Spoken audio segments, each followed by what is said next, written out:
Welcome to Keeping It Real, the largest podcast made by real estate agents and for real estate agents.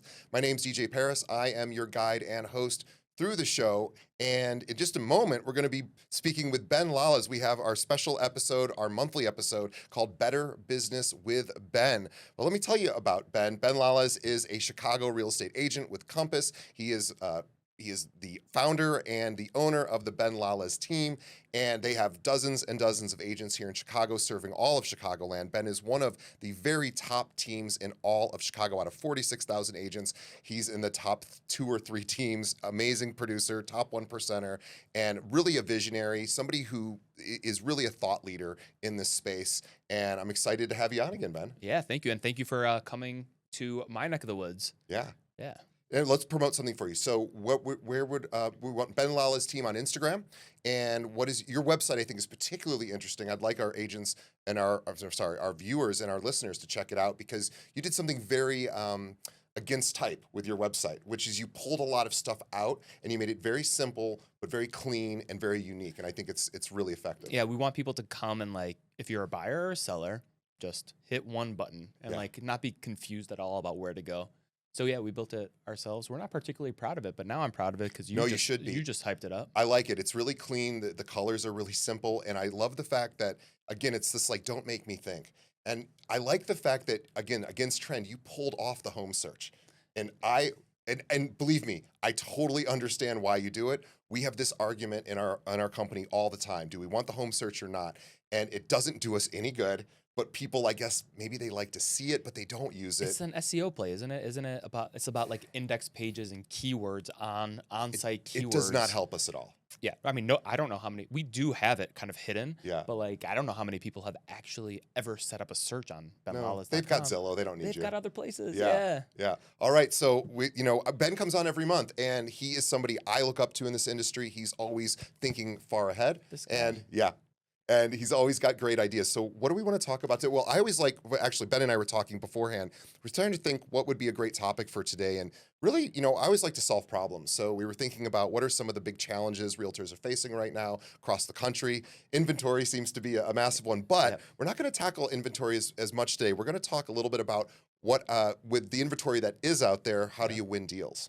Yeah, so we're going to talk about winning in multiple offer situations. I am really lucky in that because we have 30 plus agents and we're one of the biggest buy side teams in the entire city and we're ranked in the country now, is we just have a ton of visibility over how many offers on X number of properties, what is our win rate, what is our cancellation rate, and we just have a ton of data to show and support what is actually winning in these offers. So we want to get into it. So let's first identify the problem, I would say.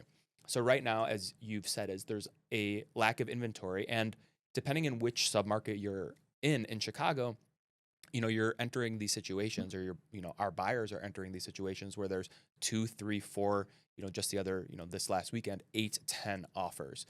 And the worst problem for a real estate agent is, great, you have spent, I don't know how much time, energy, money sourcing this buyer, and the time finally comes where they're like, hey, DJ, Ben, whatever, whoever you are, let's write an offer. And the worst thing is losing. So not only do you, not make the sale, your buyer doesn't get the property, and you risk, honest to God, losing them, because whether it's true or not, they have to blame someone. And more often than not, there's only one person to blame. So that's the problem. And the solution, we're going to talk about what the solution is, right? So there's a few things at play, and I want to touch on 3 of them.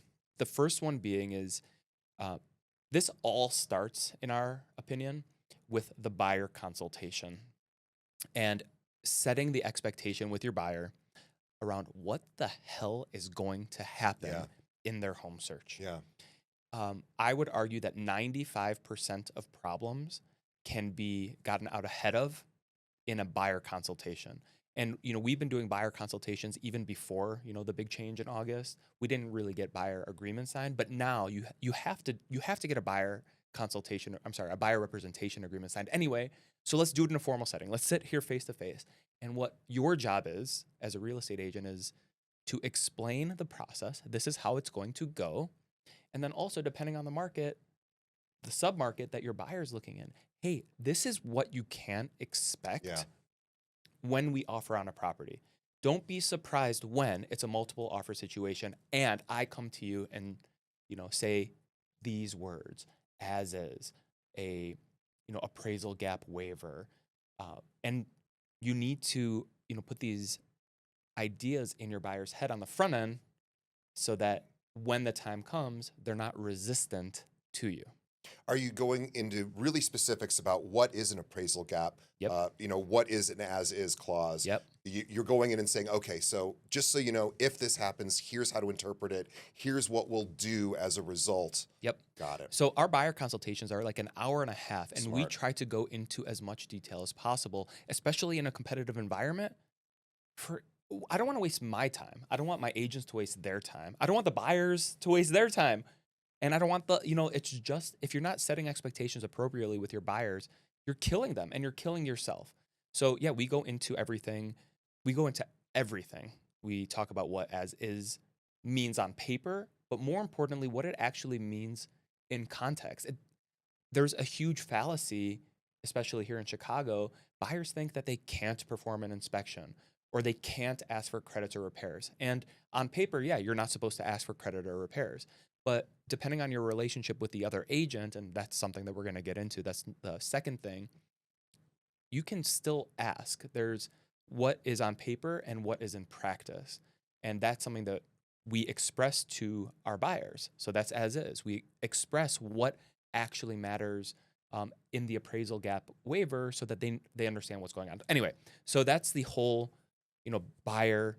So yeah, I want to get clear. So you're having this conversation with the buyer before ever seeing a property? Yes. Gotcha. And that could be a change. So in the past, a lot of times the school of thought was if they know what they want to go see, go show them that first, and then get them to the property, and then have that explanation or that conversation. You're doing that now before. Yeah. So and I'm also Well, you have to with commissions now too. Well, you have to, but I'm also leaving out a whole other part. It's like I'm talking about how to win in multiple offers, and you have to expectations. Sure.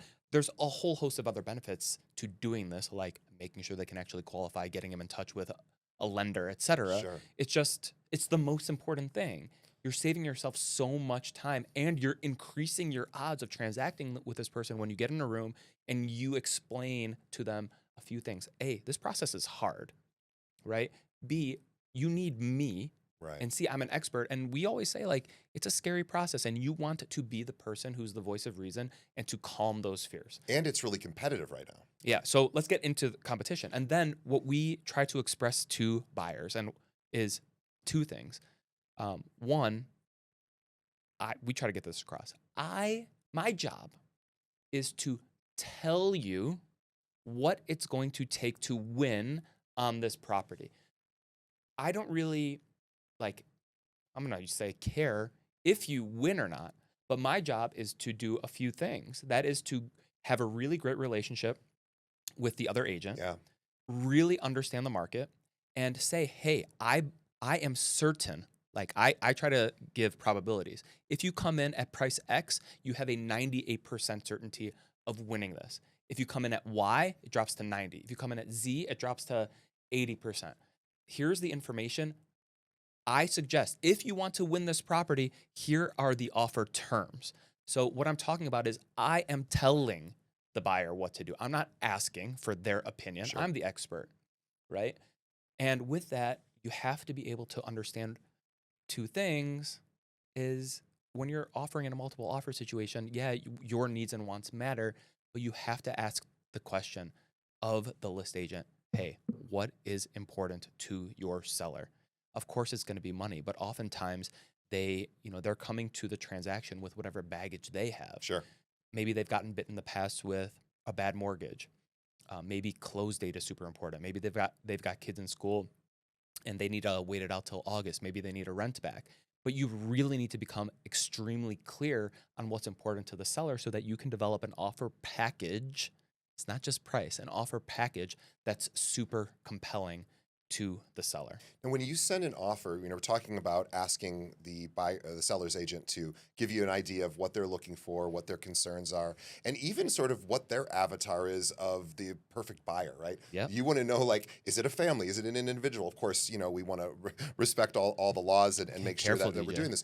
But the idea is we want to know what they are inclined to be excited about, I guess. And my question is, so now that we know, okay, we have a somewhat of a recipe for what we think they're looking for, I'm curious about the pure aesthetics of sending in the offer. Is there anything that you recommend people do to zhuzh up the actual physical document that, well, not electronic, of course, but what are we doing to make it at least look a little different from everyone else? It's really funny you said that. I just had this conversation right before coming in where someone is offering, and I'm a little bit crazy. I want to make it as easy as possible for the seller's agent to actually read, like bullet points and bolds, and make it really, really simple. Like it's essentially an outline of the offer terms, right? And I want them to be able to discern it very quickly and be able to communicate it to their seller simply.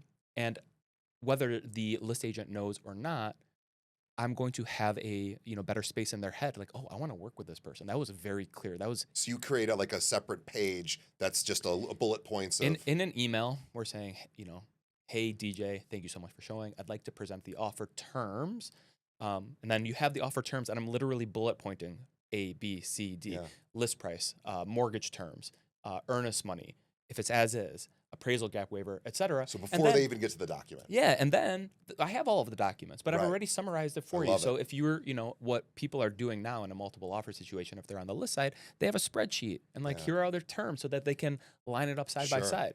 But so then we've already set the buyer's expectations. We've explained that there's an offer package and exactly how much or exactly what they need to do to win it. And then I think the third biggest thing is, I'll tell you a story. I've been on the list side where I've received multiple offers.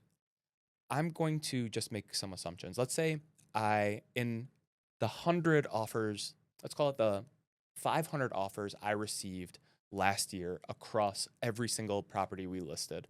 How many times what percentage of the time did I hear from the buyer's agent via text or call? I would assume, so you get the email, they're going to send the email with the offer. I'm curious, before we get to that, I am curious how many people even do a bullet point list in the email. What percentage most of the time it's, here's the offer attached. Yeah, here's Thanks. the PDF. Yep. Right. Okay, so now we're getting past, so almost no one's But even doing that. I don't actually care about that. I think you should be presenting it in a beautiful way. Yeah. Yes. Okay, so now we get to who's communicating with me. Is the buyer actually reaching out to the seller and the buyer's agent reaching out to the seller's agent? Yeah. Buyer's agent. So what percentage? I would assume in a competitive environment, which last year it was, I would say a third. Yeah. 20. I was going to say a quarter, and I'm shooting from the hip. Why isn't it 100%? I don't know. And I'm telling you, I want to work with people who are excited about their job. Yeah. And who want to win for their buyer. Because if they're just going to limp in, guess what? They're going to limp it through inspection. They're going to limp in through attorney review. They don't care. I want to have someone who's engaged with me, a cooperating broker, so that we can get to the finish line together. That our expectations are we're on the same page throughout this entire transaction. Frankly, someone I like. You're going to be in bed with this other agent for typically 30 or 45 days. I want to enjoy my effing life. Probably a good idea to make nice with them and also to develop a relationship. So what does that call look like? What are some best practices? It's as simple as I think there needs to be 2 conversations with the other agent minimum. Of course, you're there with a showing, I think that's a really good chance. Like, hey, I've never done a deal with you before. My name is Ben. We're likely going to offer what's important to your seller. I think that conversation needs to occur in person if possible. Sure. Set that aside. If your buyer does want to offer, I think then it's a call and say, hey, DJ, I don't know if you remember me. My name is Ben. I was there with the husband, wife, and 2 kids. And my buyers really love this property. Can you tell me anything that's super important to your seller so that I can, create a compelling offer package for them. Right. And, I'm going to try and pry. Right. Sure. I'm not afraid to say, hey, what's it going to take to win this thing? Sure. Okay, cool, done. Then once you offer, hey, DJ, I just wanted to let you know that the offer is in your inbox. We're really excited about doing this deal with you. Let me know if there's anything that I need to tweak. I know it's multiple offer situation, but I'm sorry, DJ. I'm probably going to call you, probably 30 minutes before the deadline. I'm going to ask the question, hey, what does it take? That's how bad I want this for my buyer. And I want to show you just how eager I am to get this to the closing table with you. Nobody's going to be able to get this to the closing table quite like me. What percentage of agents do you think that are representing buyers have that exact sort of energy when they bring in? Like you're on the list side a lot, so how often do you get that? We're on the buy side still more often. Yeah. I'm not getting that call. Rarely. Yeah, it's rare. It's super rare. And when I'm on the list side and I get that call from a buyer's It's agent, exciting. well, I'm like, oh, thank God, someone has coached this person. Someone gives a shit. Yeah, somebody cares. Yeah. I want to work with that person. And, I actually hate when the other, there's an offer just in a PDF and no communication, and it's better. Yeah. I hate it. I'm like, annoying. I don't want to work with this person. Yeah. I know that they haven't coached their buyer the right way. They haven't been coached as an agent themselves. And now I'm going to have to be doing just more work. It's just going to be harder for me. I'll tell you a story. I was in a jury. I was actually the what do they call the person who actually is in charge of the jury? The foreperson or I think that's right. Whatever it is. And I was on this case. It was a really simple insurance thing. It was an accident. It was a car accident. It was really, the details aren't important, but it was a very clear-cut case. And one of the attorneys was really disagreeable and not likable. And that was the one representing the insurance company, who was clearly in the right. Then the defense attorney, or defense, was this really bubbly, younger woman. She was kind, she was nice, you could tell she was a good human being, and she had a losing case, and she wasn't going to win. And so we went into the deliberation room, and we had to find for the insurance company, but you could see in all of us, like, we liked her better. Yeah. And so when we got to it, we had to sort of say, we were looking for reasons to let her win, but she couldn't win because we had to do our job.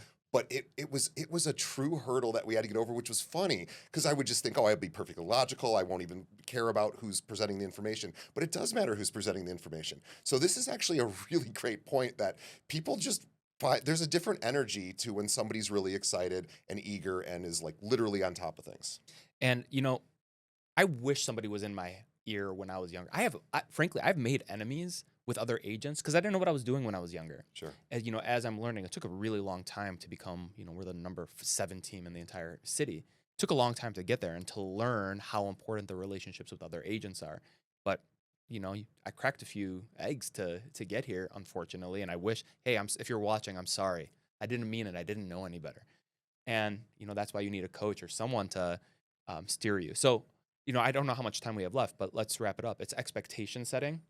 It is making sure that the offer package is tight and explaining to your buyer what you should be offering.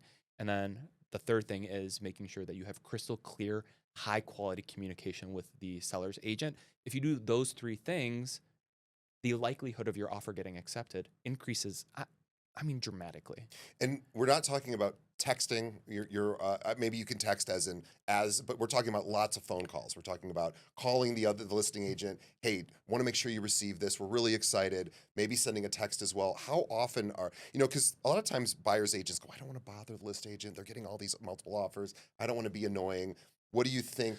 I think just by definition of it's not happening. Right. It's not happening. I'm telling you. Yeah. Like we have these. I have multiple offers right now. Nobody's called. We have 4 offers. Nobody's called. That's crazy. Is it? It's apparently the norm. Well, they say it's never crowded along the extra mile, right? Yeah, exactly. Yeah. I want to, and I don't know, I don't want to have a conversation with Matt Larissy and bug his ass, but he wants that call. Sure. I'm telling you, he wants that call. You want that call. Yeah. I want to make sure that my counterpart is ready to get this to the closing table. I tell this to sellers all the time. It doesn't matter if somebody goes $500K over ask if they can't get to the closing table. Right. right? And you want to have a buyer who has an agent that can get to the closing table. And this is, I think, the problem now. We hear a little bit more as we're getting these buyers representation agreements signed. I could represent myself. I could represent myself. I'm Sure. like, yeah, you can, but the seller's agent and the seller, they don't want to work with you because the perception is that the likelihood of you getting to the closing table, I would argue it's half. That's my perception Yeah. because they don't, there's a process and there's, you know, a status quo of how a transaction should go, and they just don't know that status quo.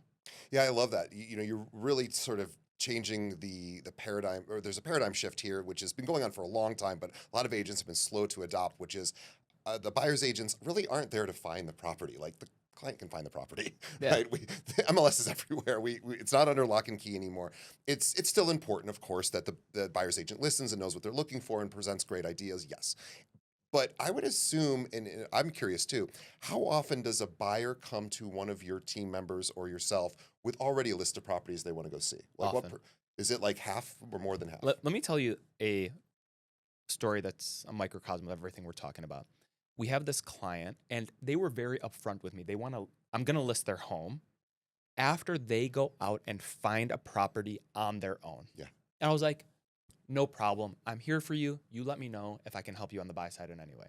They go off for 3 months. They don't ask you for any help at all. No. They're like, we got this. We got this. And We have Zillow. And honestly, they're smart people. They're really smart. Sure. And if there's ever buyers that I thought could get it done, I'm like, yeah, I understand that that's something that you want to do. You want to save this 2.5% in your head. Go for it. 3 months go by, and I get a call, and they're like, we've offered on properties. Like, we had our attorney drafted up. I, the consumer, sent it to the list agent. I just don't get a call back. I don't get any communication. I'm like, oh yeah, I'm not surprised. Your offer, A, probably wasn't good enough. Like, B, the perception is that You don't know what you're doing. or yeah, you may think you know what you're doing, Right. but there's nuance here in how it goes down. Okay, so what happens? Hey Ben, come represent me. I already have this house and I know it's going to go multiple offers. Happens to be a friend of mine who's the list agent, Sure. and this is in Highland Park. Hey, friend, what's it going to take? This is what it's going to take, Ben. I'm like, all right, cool. I'm going to get it over to you as soon as my clients give me the indication that this is the property. Sound good? Cool. I'll let you know what it's going to take if it's close. Under contract. Awesome. And that is everything that I just expressed to you. So when my client called me, I'm like, okay, let's sit down. I'm going to tell you exactly how this is going to go. All right, cool. This is how it's going to go. Number 2, I'm going to tell you this is what it's going to take to win. Let's offer that. You know, they agreed with me. We offered. 3, I have a really great relationship with this agent. I'm like, hey man, I'm going to get this to the closing table come hell or high water. If not, we're going to have a conversation about why, but my clients are educated and we're going to get the closing table together. Let's do it. And they're under contract. And we didn't even talk about making sure that the lending partner is the right partner too. But that's also something super important because people can shop for rates online and Yep. find really impressive rates that may not be backed by a company that can get to the closing line as easily as somebody locally who's there. You have to have a team. Yeah. We have 3 or 4 lenders that we've just vetted over 12 years. Attorneys that You know we've who gets vetted. deals closed. Yeah, let's get them. Like, for an attorney, we're not trying to like hide anything from our buyers or sellers, but there are certain things that just aren't a big deal. There's a bedside manner that needs to be followed. And the lender, not all lenders are created equal. Like, go get us the money. That's your only job. Now, don't put us in a product that is shitty, but get us to the closing table. And the same thing with it. I mean, inspectors are the worst. Like, you have an alarmist. It's not the inspector's job to tell your client to buy or not buy the Right. property. I can't tell you how many times I've had an inspector in the past like, oh, this property, I would never touch this thing. It's like, okay, cool. Your job is to tell me what's wrong with it. Right. I'll go get this. If it needs 75 grand, I'll go get the 75 grand for my clients. Stay in your lane, inspector. Yeah. Right. So those are the inspectors. We don't want alarmists. We want people who are going to point out everything and shine a light on everything that's wrong. And that's it. It's our job and the attorney's job to talk through repairs and credits. stay in your lane. I think this is really a great episode. I think hopefully our audience is paying attention or listening for one of the top teams here in Chicago, one of the top markets in the country. Ben is one of the top teams in one of the top markets, and he knows what he's doing. He is, by the way, always looking for agents as well who might be able to bring value to his team, and could do vice versa with you. So if you're an agent, you're looking to join a team, or maybe you're not getting the attention you need from your existing team or your existing firm, Ben, what's the best way an agent should reach out to you? I always say, if you can't find me, I did a really horrible job marketing myself.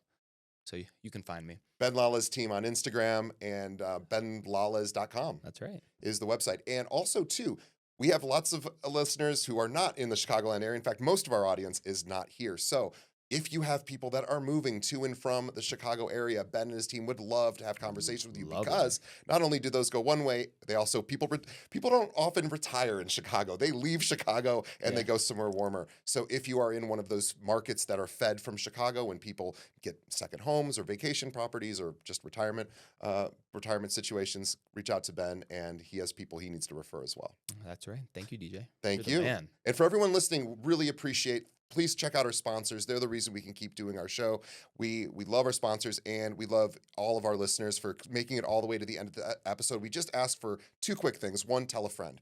Think of one other agent that needs to hear what Ben just gave you a great recipe for winning in multiple offer situation. Do him a favor and do us a favor. Send this podcast link out to someone else in your office that could really hear this information and maybe not even the first time. Maybe they need a refresher. This is a great refresher. Send it to them, and then also leave us a review wherever you're listening to this episode or watching it. Let us know what you think of the show, whether it's Apple Podcasts, Spotify, wherever. Let us know. Leave us a review, and we read those and we make changes based on your suggestions. And with that being said, thank you, Ben, on behalf of the audience, and on behalf of Ben and myself, thank you to the audience. We will see everybody on the next episode. Thanks. See you next month.